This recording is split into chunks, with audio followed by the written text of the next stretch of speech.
Lawsuits often happen against the tobacco industry because how many legal products sold in grocery stores and gas stations can claim that they kill 1/3 of the people who use their product? Only cigarettes can claim that. Not alcohol, not rat poison, nothing else. So we have a product that kills 1/3 of the people who use it when used as advertised? And to make matters worse, 60% of all the people in the United States who smoked had their first cigarette at age 14 or younger. 60%.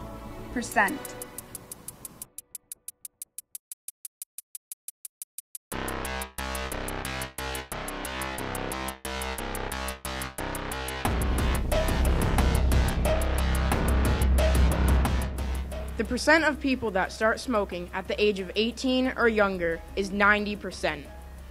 So, it's a fact that the deadly tobacco industry is targeting kids.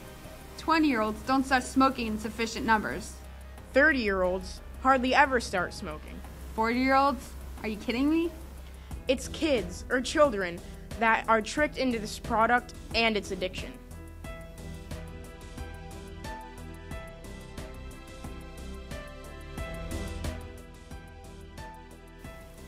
But the problem is, how do you sell death? Well, a tobacco advertising expert once answered the question this way, and I quote, "The problem is, how do you sell death? How do you sell a poison that kills 350,000 people per year, 1,000 people a day?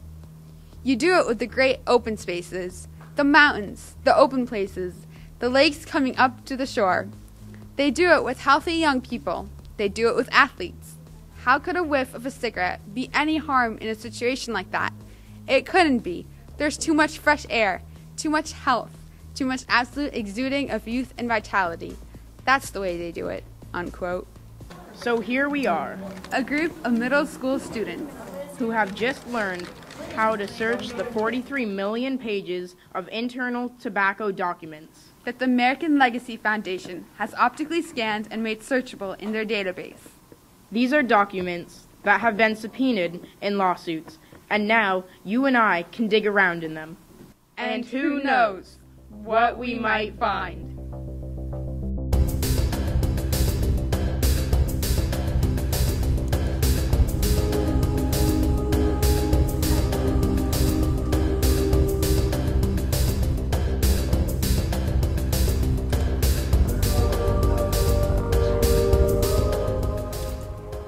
For my search, I found that in 1989 a letter was written about a published report in a newspaper about Brazilian cigarettes containing significant amounts of uranium and thorium.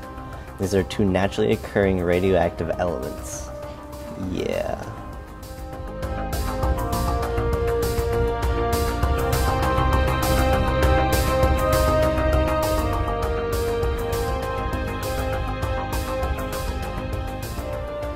I just found a document that stated, or that quoted a president of a tobacco company saying, "The base of our business is the high school student."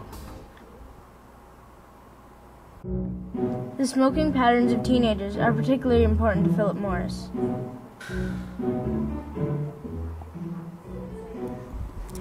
Look at what I have here, a guide to deciphering the internal codes used by the tobacco industry. Now, why would tobacco industries want to use such codes? Well, here, I'll give you an example. Project B412, nicotine manipulation. The object of this project was to increase nicotine to tar ratios. Perfect example. Now, do you want to have a little fun?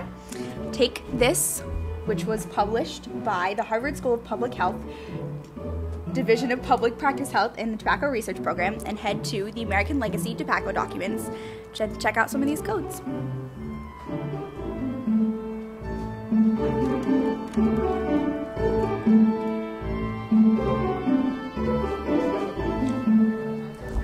I'm researching the KISS project about the scientist whose last name is Kiss. I'm just going to read 2 sentences of it really quick.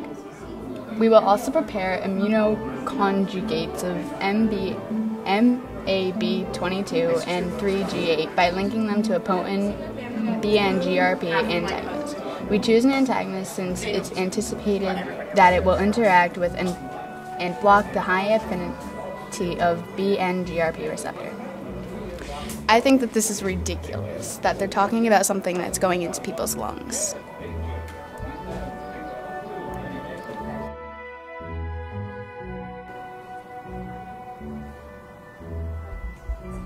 The document I found was a letter discussing how to market tobacco to Hasidic and Orthodox Jewish community. You never really know what you're going to find.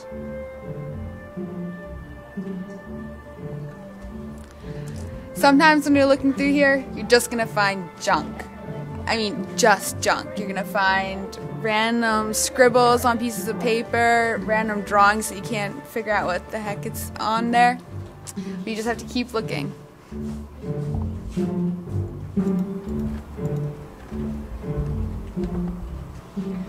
We've been searching through the Legacy Library of Tobacco, trying to find some interesting topics.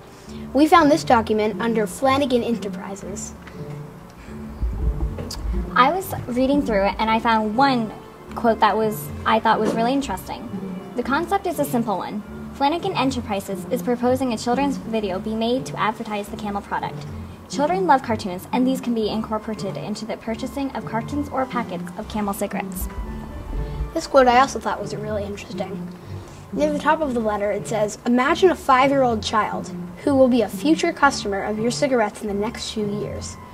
I want to figure out what happens next, if they accept the deal or not. Let's go to the next bait sign up here and figure out what other documents were scanned at the same time.